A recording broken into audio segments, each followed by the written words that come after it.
নির্বাচন বানচালে চক্রান্তের অভিযোগ বিএনপির, চোরাগোপ্তা হামলার শঙ্কা থাকলেও কঠোরভাবে দমনের হুঁশিয়ারি ইসির। উন্নত চিকিৎসায় হাদিকে আজ নেওয়া হবে সিঙ্গাপুর। হামলার ঘটনায় আটক 2 সন্দেহভাজন, আরেকজনের ভ্রমণ বৃত্তান্ত খতিয়ে দেখছে পুলিশ। শেখ হাসিনার উস্কানিমূলক বক্তব্যের জেরে ভারতীয় হাইকমিশনারকে পররাষ্ট্র মন্ত্রণালয়ে তলব, ঢাকার দাবি প্রত্যাখ্যান নয়াদিল্লির। এবং সুদানে ইউএন মিশনের সন্ত্রাসী হামলায় নিহত 6 বাংলাদেশের পরিবারের মাতম, এলাকায় শোকের ছায়া।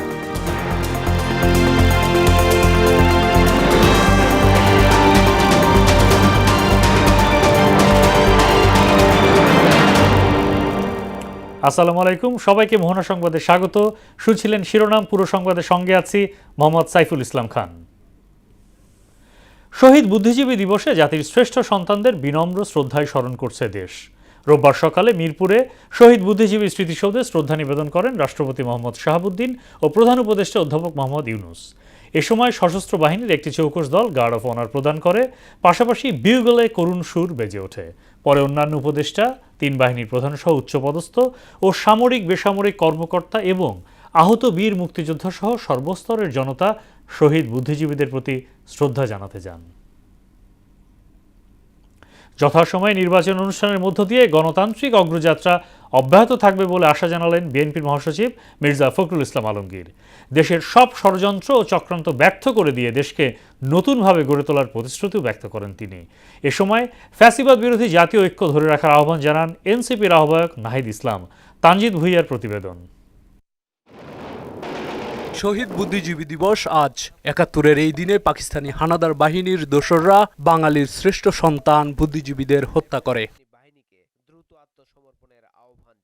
দিনটির স্মরণে রোববার সকালে মিরপুর শহীদ বুদ্ধিজীবী কবরস্থানে শ্রদ্ধা জানাতে আসেন বিএনপি সহ বিভিন্ন রাজনৈতিক দলের নেতারা। আগামী দিনে দেশে একটি অবাধ সুষ্ঠু নির্বাচনের মধ্য দিয়ে গণতান্ত্রিক ধারার প্রতিষ্ঠিত হবে বলে জানান নেতারা। গণতন্ত্র ভোটাধিকার প্রতিষ্ঠার জন্য যে লড়াই করেছি, এটা কিন্তু এখন পর্যন্ত প্রতিষ্ঠিত হয় নাই। মুক্তিযুদ্ধের যে অঙ্গীকার, সাম্য, মানবিক মর্যাদা, সামাজিক ন্যায় বিচার পুরোপুরি ভুলুণ্ঠিত হয়ে গিয়েছিল। আমরা চাই একটি জনবান্ধব সরকার গঠন করার মধ্য দিয়ে এই প্রতিষ্ঠানগুলো আবার তাদের স্বমহিমায় ফিরে আসুক। বুদ্ধিজীবীরা যাদের লেখনীতে বাংলাদেশের নামক রাষ্ট্রের জন্য মানুষ উদ্বুদ্ধ হয়েছে। এ সময় ফ্যাসিবাদ বিরোধী জাতীয় ঐক্য ধরে রাখার আহ্বান জানান এনসিপির আহ্বায়ক নাহিদ ইসলাম। ফ্যাসিবাদ বিরোধী জাতীয় ঐক্য বজায় রাখতে হবে। আমরা দেখছি ন্যূনতম একটা জাতীয় ঐক্য আমাদের মধ্যে রাখতে হবে। আমাদের মধ্যে বিভক্তি থাকলে ফ্যাসিস্ট শক্তি সেটা থেকে সবচেয়ে বেশি সুবিধাপ্রাপ্ত হবে।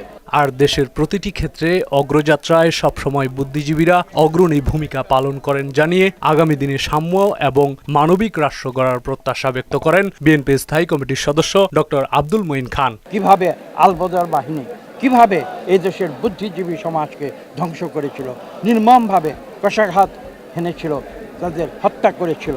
তারা ভেবেছিল হয়তো তারা মুক্তিযুদ্ধে পরাজিত হয়েছে, কিন্তু তারা হয়তো বুদ্ধিজীবী সমাজকে হত্যা করে দিয়ে বাংলাদেশের যে অগ্রগতি সেটা রুখে দেবে। এ সময় নির্বাচনের মাধ্যমে দেশের মানুষের স্বপ্নের গণতান্ত্রিক বাংলাদেশ গড়ে তোলা সম্ভব বলে মত দেন বিএনপি মহাসচিব। ব্যর্থ করে দিয়ে এই দেশের মানুষ তাদের গণতান্ত্রিক যে অধিকার সে অধিকারকে প্রতিষ্ঠা করবে এবং আমরা বিশ্বাস করি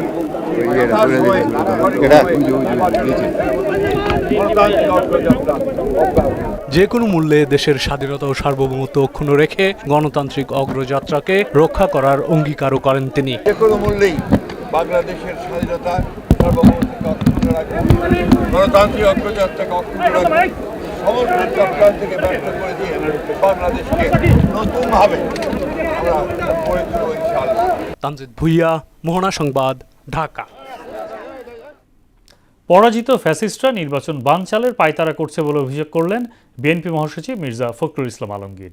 তিনি বলেন, ধর্মের নামে বিভ্রান্তি ছড়ানো একটি গোষ্ঠী নতুন করে মাথাচাড়া দিয়ে উঠছে, আর ৭১-এর পুরনো ও চিহ্নিত একটি গোষ্ঠী দেশকে আবারও অস্থিতিশীল করার অপচেষ্টা চালাচ্ছে বলে অভিযোগ করেন দলটির স্থায়ী কমিটির সদস্য সালাউদ্দিন আহমেদ। রোববার বিকেলে শহীদ বুদ্ধিজীবী দিবসের আলোচনায় এসব কথা বলেন তারা। সুরায়া মুন্নির রিপোর্ট। শহীদ বুদ্ধিজীবী দিবস উপলক্ষে রাজধানীর ইঞ্জিনিয়ার্স ইনস্টিটিউশনে আলোচনা সভার আয়োজন করে বিএনপি। মুক্তিযুদ্ধকালীন নানা ঘটনা প্রবাহের স্মৃতিচারণ করে দলটির নেতারা বলেন, বাংলাদেশের স্বাধীনতার বিরোধিতা করেছিল একটি গোষ্ঠী, যারা এখন আবার দেশকে অস্থিতিশীল করার চেষ্টা করছে। কেউ ভোট দিক বা না দিক, ওনাদেরকে ক্ষমতায় যেতেই হবে। ক্ষমতা গিয়ে কি করবেন সেটা পরিষ্কার করেন জনগণের কাছে। মানুষ মারবেন, হত্যা করবেন। ওনারা আরো বলেন কি জানেন, 54 বছরের প্রতিশোধ তারা নেবে আগামী নির্বাচনে। একটা ছেলে তো মরতে মরতে বেঁচেই গেল, তো এই ধরনের ছেলেপেলেগুলোকে হত্যা করবেন। কিন্তু যারা হত্যাকাণ্ড চালিয়েছে, হত্যাকাণ্ড চালানোর চেষ্টা করবে, তাকে বিএনপি সকল সময় প্রতিরোধ করবে। জাতি বিনির্মাণে সেটা হচ্ছে মেধাভিত্তিক, জ্ঞানভিত্তিক, প্রযুক্তি নির্মাণ, আধুনিক বিশ্বের সাথে তাল মিলিয়ে বাংলাদেশ বিনির্মাণ করা। অনুষ্ঠানে বিএনপি মহাসচিব মির্জা ফখরুল ইসলাম আলমগীর বলেন, পরাজিত ফ্যাসিস্টরা নির্বাচন বানচালের পায়তারা করছে। এছাড়া আরেকটি গোষ্ঠী ধর্মকে ব্যবহার করে জাতির মধ্যে বিভেদ সৃষ্টি করছে। পরাজিত ফ্যাসিস্ট শক্তি আজকে চেষ্টা করছে এই দেশে নির্বাচনকে বানচাল করবার। আরেকটি শক্তি তারা চেষ্টা করছে ধর্মকে ব্যবহার করে এই দেশে আবার মানুষের মধ্যে বিভাজন সৃষ্টি করবার। 1971 সালে কারা, কোন রাজনৈতিক শক্তি সেদিন আমাদের এই বুদ্ধিজীবীদেরকে হত্যা করেছিল? মুক্তিযুদ্ধের বিরোধিতাকারীরা এখন আবার দেশকে অস্থিতিশীল করতে চায় উল্লেখ করে সকল ষড়যন্ত্র কঠোর হাতে প্রতিহতের ঘোষণা দেন তিনি। সমস্ত চক্রান্তকে, সমস্ত ষড়যন্ত্রকে নস্যাৎ করে দিয়ে এই যে যুদ্ধ আমরা নতুন শুরু করেছি, এই যে সংগ্রাম শুরু করেছি, যে নির্বাচনের মধ্য দিয়ে সুখী সমৃদ্ধ গণতান্ত্রিক বাংলাদেশ গড়ে তুলবার, সেই স্বপ্নকে আমরা অবশ্যই বাস্তবায়িত করবো ইনশাআল্লাহ। 25 ডিসেম্বর তারেক রহমান দেশে ফিরবেন বলে আবারও জানান মির্জা ফখরুল ইসলাম আলমগীর। আমাদের নেতা আসছেন 25 তারিখে, ঠিক না? সুরেগা মুন্নি, মোহনা সংবাদ, ঢাকা।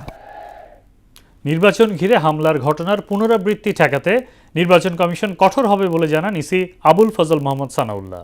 রোববার বিকেলে আইন শৃঙ্খলা বাহিনীর শীর্ষ কর্মকর্তাদের সঙ্গে বৈঠক শেষে ইসি আবুল ফজল মোহাম্মদ সানাউল্লাহ বলেন, নির্বাচন ঘিরে চোরাগুপ্তা হামলার আশঙ্কা উড়িয়ে দেওয়া যাচ্ছে না।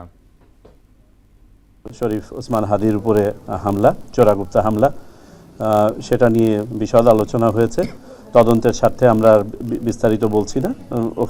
সেখানকার আভ্যন্তরীণ কিছু বিষয় সম্বন্ধে আমরা অবহিত হয়েছে, যেগুলোর সাথে নির্বাচন এবং নির্বাচন কমিশনের স্বার্থ জড়িত। দুটো উপজেলা পর্যায়ে নির্বাচন অফিসে আগুন ধরিয়ে দেওয়ার মতন প্রচেষ্টা হয়েছে, যদিও বা সেটা ফেল করেছে।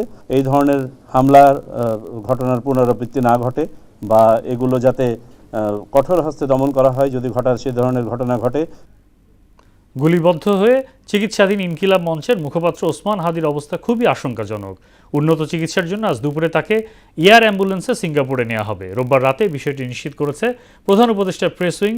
প্রধান উপদেষ্টার নির্দেশে সংস্কৃতি উপদেষ্টা, প্রধান উপদেষ্টার স্বাস্থ্য মন্ত্রণালয় বিষয়ক বিশেষ সহকারী, এভার কেয়ার হাসপাতালের বিশেষজ্ঞ ডাক্তার এবং ওসমান হাদির ভাই ওমর বিন হাদির মধ্যে এক জরুরি কল কনফারেন্সে এই বিষয়ে সিদ্ধান্ত হয়। সিঙ্গাপুর জেনারেল হাসপাতালের অ্যাক্সিডেন্ট অ্যান্ড ইমার্জেন্সি বিভাগে তার চিকিৎসার সব ধরনের ব্যবস্থা নেওয়া হয়েছে। ওসমান হাদির চিকিৎসার সব ব্যয় রাষ্ট্রীয়ভাবে বহন করা হবে। আইন শৃঙ্খলা রক্ষাকারী বাহিনীর হাতে এসছে ওসমান হাদিকে গুলি করা প্রধান সন্দেহভাজন ব্যক্তির ভ্রমণ বৃত্তান্ত। ইতোমধ্যেই তার চলাচলের খতিয়ান সংগ্রহ করে তা পর্যালোচনা করছে পুলিশ। বিকেলে এক ব্রিফিংয়ে এসব তথ্য জানান ডিএমপির অতিরিক্ত কমিশনার এস.এন. নজরুল ইসলাম। আসামিদের পলায়ন ঠেকাতে পাসপোর্ট ব্লক করা সহ সীমান্তে বিজিবিকে কড়া নজরদারির নির্দেশনা দেওয়া হয়েছে বলেও জানান তিনি। এদিকে শেরপুরের নালিতাবাড়ি সীমান্ত থেকে সন্দেহভাজন 2 পাচারকারীকে গ্রেফতার করেছে পুলিশ। করিম মাসুদ, আরেকজন ছিল মোহাম্মদ আলমগীর শেখ। ঘটনার তদন্তে জানা যায় সন্দেহভাজন ব্যক্তিরা হেলমেট পরিহিত অবস্থায় ভিকটিম ওসমান হাদিকে খুব কাছ থেকে গুলি করে।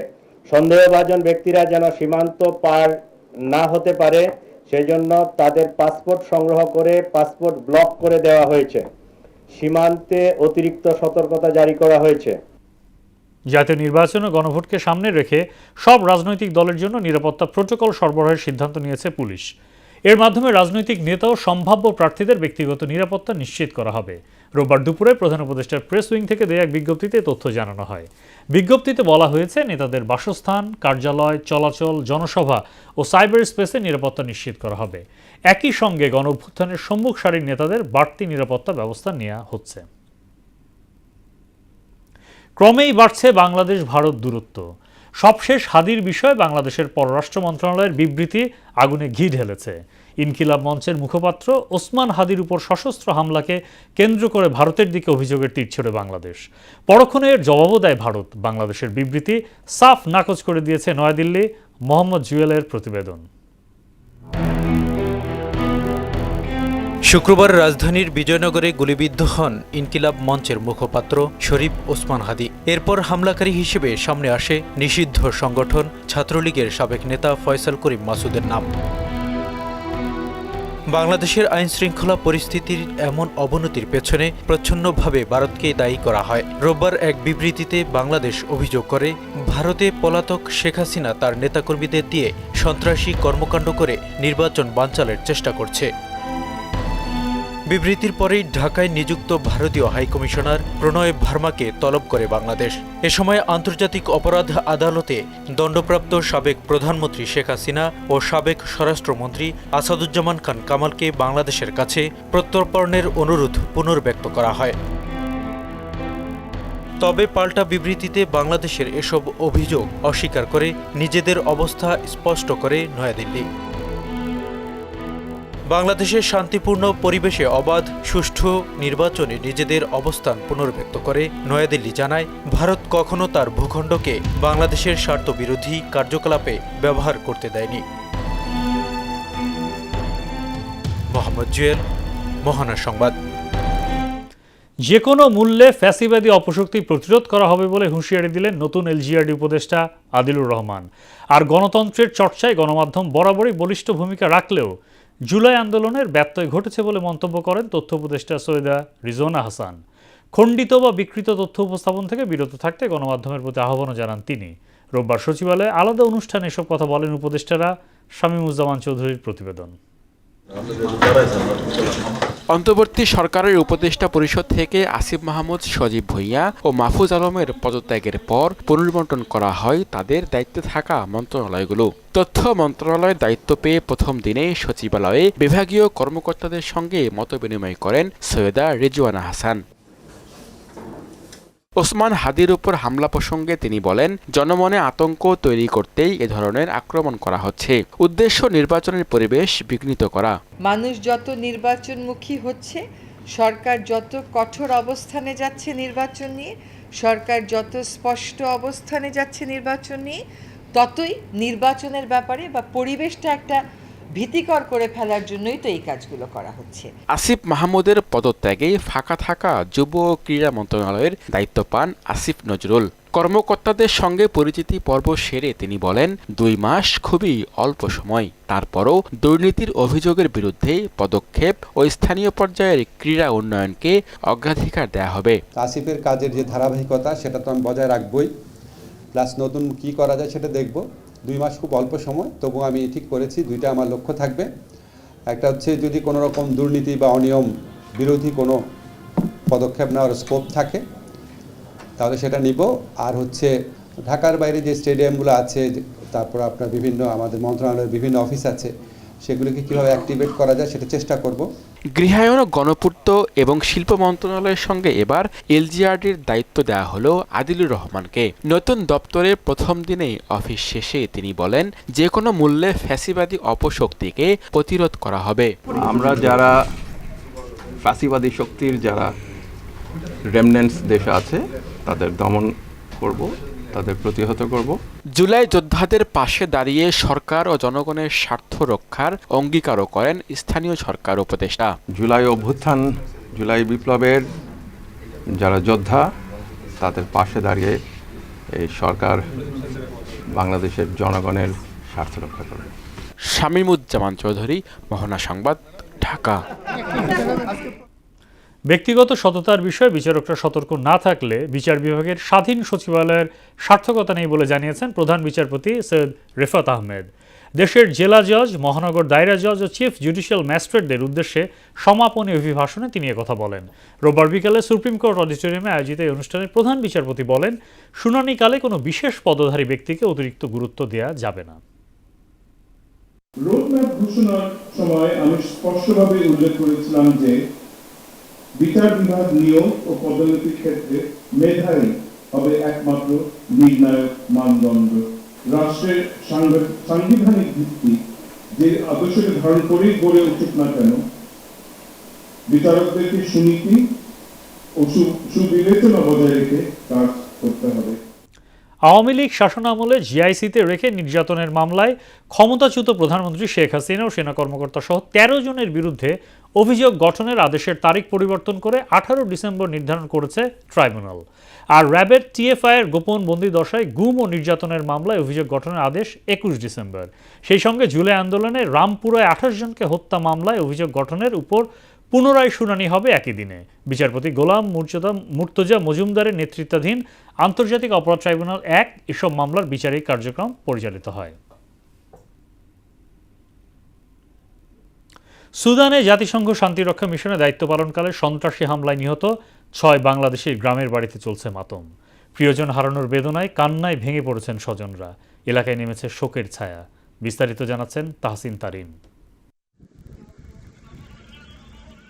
শনিবার সুদানের আবেইতে ইউএন ঘাঁটিতে সন্ত্রাসী হামলায় বাংলাদেশ সেনাবাহিনীর ৬ শান্তিরক্ষী নিহত হয়। তাদের একজন সেনাবাহিনীর লন্ড্রি কর্মচারী মোহাম্মদ সবুজ মিয়া। তার বাড়ি গাইবান্ধার পলাশবাড়ি উপজেলায়। সেখানকার মহদীপুর ইউনিয়নের ছোট ভগবানপুর গ্রামের প্রয়াত হামিদুল ইসলামের ছেলে সবুজ। তার মৃত্যুর খবরে ছোট ভগবানপুর গ্রামে চলছে মাতম। জাতিসংঘ শান্তিরক্ষা মিশনের দায়িত্ব পালনকালে আফ্রিকার দেশ সুদানে নিহত হন কুড়িগ্রামের 2 সন্তান বাংলাদেশ সেনাবাহিনীর সদস্য শান্ত মণ্ডল ও মমিনুল ইসলাম। তাদের মৃত্যুর খবরে কুড়িগ্রামের রাজারহাট ও উলিপুর উপজেলায় নেমে এসেছে শোকের ছায়া। জাতিসংঘ শান্তিরক্ষা মিশনে দায়িত্ব পালনকালে নিহত বাংলাদেশি সৈনিক শামীম রেজার গ্রামের বাড়ি রাজবাড়ির কালুখালীর হোগলাডাঙ্গিতে চলছে মাতম। শোক সন্তপ্ত পরিবারের পাশে থাকার আশ্বাস দিয়েছেন উপজেলা নির্বাহী কর্মকর্তা। সন্ত্রাসী হামলা হয়, ড্রোন হামলা হয়, সেখানে 6 জন জওয়ান শহীদ হন এবং আরো 8 জনের মতো আমরা জানতে পেরেছি তারা আসলে আহত হয়েছেন এবং মারাত্মকভাবে আসলে আহত হয়েছেন এবং জীবন মৃত্যু সন্ধিক্ষণে তারা আছেন। সুদানে নিহত শান্তিরক্ষীদের আরেকজন কর্পোরাল মোহাম্মদ মাসুদ রানা। নাটোরের লালপুর উপজেলার বহালিপাড়া গ্রামের মৃত সাহার মাথিলার ছেলে তিনি। নির্মম ঘটনা জেনে শোকাত্ত পুরো গ্রাম। নিহত বাংলাদেশি শান্তিরক্ষীদের মরদেহ দ্রুত দেশে ফিরিয়ে আনার দাবি পরিবারের। তাহসিন তারিন, মোহনা সংবাদ। টানা 4 দিন ধরে মৃদু শৈত্যপ্রবাহে কাঁপছে পঞ্চগড়ের তেঁতুলিয়া। সকাল 9টায় তেঁতুলিয়া আবহাওয়া পর্যবেক্ষণ কেন্দ্রে সর্বনিম্ন তাপমাত্রা রেকর্ড করা হয় 9 ডিগ্রি সেলসিয়াস। এ সময় বাতাসের আর্দ্রতা ছিল 77% এবং বাতাসের গতিবেগ ছিল ঘন্টায় 10 থেকে 12 কিলোমিটার। তাপমাত্রা আরও নিচে নেমে 1 অঙ্কের ঘরেই নেমে আসতে পারে বলে পূর্বাভাস দিচ্ছেন আবহাওয়া অধিদপ্তর। উত্তরের শীতল বাতাস ও হাড় কাঁপানো শীতে তীব্র ভোগান্তিতে পড়েছে নিম্ন আয়ের শ্রমজীবী মানুষ। জীবিকার তাগিদে মাঠে ঘাটে কাজ করতে গিয়ে চরম দুর্ভোগ পোহাচ্ছেন তারা। স্বাধীনতার 5 দশক পরেও বিশুদ্ধ পানি এখনও স্বপ্নের মতো জামালপুরের বকশীগঞ্জের হাজারো মানুষের কাছে। লালচে আয়রনযুক্ত পানি পান করতেই বাধ্য তারা। এতে যেমন স্বাস্থ্য ঝুঁকি বাড়ছে, তেমনি প্রতিদিনের জীবনে তৈরি হচ্ছে অসহনীয় দুর্ভোগ। মাহমুদুল হাসান রিয়াদের প্রতিবেদন, জানাচ্ছেন তাহসিন তারিন। বছরের পর বছর ধরে যেন পানির জন্য সংগ্রাম করে আসছে বকশীগঞ্জের এই পাহাড়ি মানুষগুলো। তাদের কাছে বিশুদ্ধ পানি যেন সোনার হরিণ। আয়রনযুক্ত পানি পান করে অনেকেই শরীরে ঘা, চুলকানি ও জ্বালাপোড়া রোগে ভুগছে। তাতে দিন দিন বাড়ছে স্বাস্থ্য ঝুঁকি। 30-40 পরিবার মাত্র একটা শুধু টিপওয়েল, এটা শুধু আয়রনযুক্ত পানি। এগুলা পানি খেয়ে আমাদের গ্রামে অনেক লোক মারা গেছে। আমরা অনেক কষ্ট করি, দূরে থেকে আমরা পান করি পানি, কিন্তু কোনো ব্যবস্থা নাই সরকার থেকে, আমরা কোনো ব্যবস্থা পাই নাই। আমার আবেদন আকুল যেন এই সরকারের বিশুদ্ধ পানি খাইয়ে যেন আমরা জীবনযাপন করতে পারি। এলাকার জনপ্রতিনিধিরাও সংকটের সমাধান চান সরকারি উদ্যোগে। সরকারের কাছে আকুল আবেদন যেন তাদের এই ক্ষুদ্র নৃগোষ্ঠী পরিবারদের জন্য বিশুদ্ধ পানির ব্যবস্থা করে। অনেক ক্ষুদ্র নৃগোষ্ঠী আছে, গারো সম্প্রদায়, সেইখানে উঁচু নিচু জায়গা, পাহাড়ি জায়গা, সেইখানে পানির খুব সংকট। সরকারের কাছে আকুল আবেদন সেইখানে যেন একটা গভীর নলকূপ দেয়, গেল অর্থ বছরের 8টি গভীর নলকূপের কাজ চলমান আছে জানিয়ে উপজেলা জনস্বাস্থ্য প্রকৌশলী বললেন, দ্রুত একটি প্রকল্প তৈরি করে মন্ত্রণালয়ে পাঠানো হবে। ইতিমধ্যেই নির্বাহী প্রকৌশলী মহোদয় জামালপুর মহোদয়ের সাথে এবং উপজেলা নির্বাহী কর্মকর্তা মহোদয়ের সাথে আলোচনা হয়েছে। আমরা খুব শীঘ্রই একটা প্রকল্প প্রস্তাব আমরা তৈরি করে মন্ত্রণালয়ে প্রেরণ করব এবং সেটা অনুমোদন হলে আমরা সেই সমস্যার সমাধান করতে সমর্থ হব। বিশুদ্ধ পানির সংকটের কথা স্বীকার করে স্থায়ী সমাধানের আশ্বাস দিলেন উপজেলা নির্বাহী কর্মকর্তা। পাহাড়ি অঞ্চলে যে গারো সম্প্রদায় বসবাস করে সেখানে 30 থেকে 35টা পরিবারের তীব্র পানির সংকট রয়েছে, যেটি ইতিমধ্যে গণমাধ্যমে এসেছে। আমরা আমাদের উপজেলা পরিষদ থেকে আমরা ছোট ছোট প্রকল্পের মাধ্যমে সেটা স্থানীয়ভাবে একটা সমাধানের চেষ্টা করছি। দশকের পর দশক ধরে আয়রনযুক্ত পানি পান করেই দিন কাটাচ্ছেন পাহাড়ি মানুষেরা। তাহসিন তারিন, মোহনা সংবাদ। ফুটবল। আগামী বছর জানুয়ারিতে থাইল্যান্ডে প্রথমবারের মতো মাঠে গড়াবে মেয়েদের সাফ ফুটসল চ্যাম্পিয়নশিপ। টুর্নামেন্টটি সামনে রেখে 18 জনের বাংলাদেশের প্রাথমিক দল ঘোষণা করা হয়েছে। ঘোষিত এই দলে আছেন গেল সাবজয়ী দলের সাবিনা খাতুন, মাসুরা পারভিন, নীলুফার ইয়াসমিন, মাতসুশিমা সুমাইয়ার মতো অভিজ্ঞরা।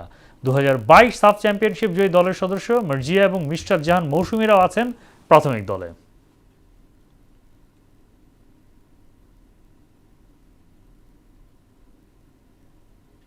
শেষ করব মোহনা সংবাদ, যাওয়ার আগে শিরোনামগুলো আরও একবার।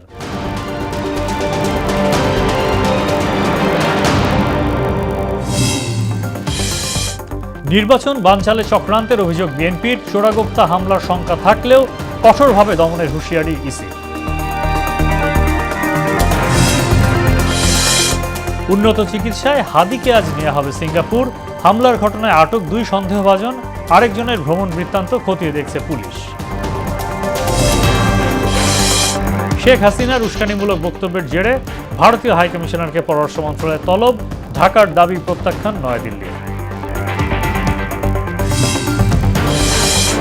এবং সুদানে ইউএন মিশনে সন্ত্রাসী হামলায় নিহত 6 বাংলাদেশের পরিবারে মাতম, এলাকায় শোকের ছায়া।